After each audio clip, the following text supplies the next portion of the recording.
Les implantations d'églises sont souvent un endroit où l'on peut inviter d'autres personnes à partager leurs questions, leurs doutes et leurs points de vue sur la Bible. Un lieu où l'on écoute leurs histoires, leurs expériences et où l'on fait preuve de respect et de compassion. Ce qui permet de construire la confiance et l'amitié et aussi de démontrer l'amour du Christ. Jonathan est le pasteur de Cerro, une église qu'il a aidé à lancer à Madrid, en Espagne. Il est également directeur associé du centre Mission Globale pour la mission laïque et post-chrétienne.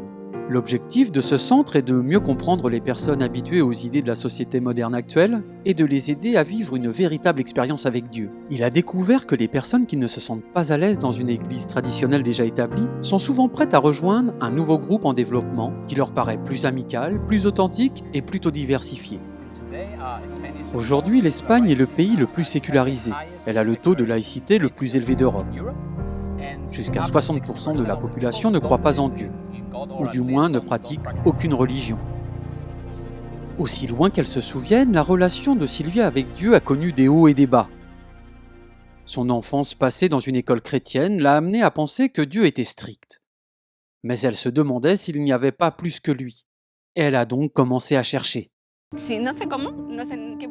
Je ne me souviens plus de ce que j'ai écrit, mais un jour j'ai cherché sur Google et j'ai trouvé Cerro.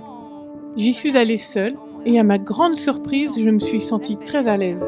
J'ai apprécié l'expérience et j'ai commencé à voir Dieu sous un jour différent. Je voulais rouvrir cette porte, le laisser rentrer à nouveau dans ma vie. Je suis passée de « je ne crois pas en toi » à « cela ne peut pas être une coïncidence ». Il frappait à nouveau à la porte de mon cœur. J'ai alors commencé à le regarder d'une manière différente. Je voulais mieux le connaître, le redécouvrir au sein de Cerro, sans préjugés. Je dois remercier mon église Cerro pour cela.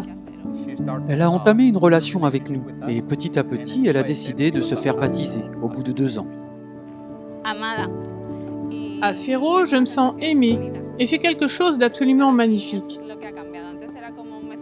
Pour moi, c'est la principale différence. Avec Dieu, habituellement, je me sentais jugée. Mais maintenant, pour moi, Dieu n'est qu'amour. Sylvia n'est qu'un exemple des personnes dont la vie a été transformée grâce à Cerro.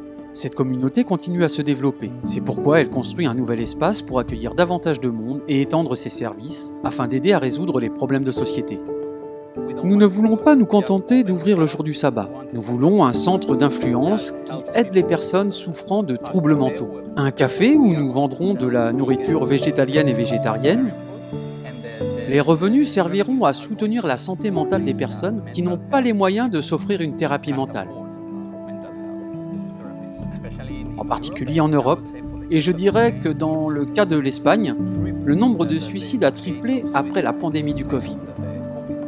Merci pour vos prières en faveur des membres de Cerro qui servent avec compassion et gentillesse. Pour en savoir plus sur les efforts d'implantation d'églises telles que Cerro, visitez globalmissioncenters.org. Merci également pour votre soutien à la Global Mission.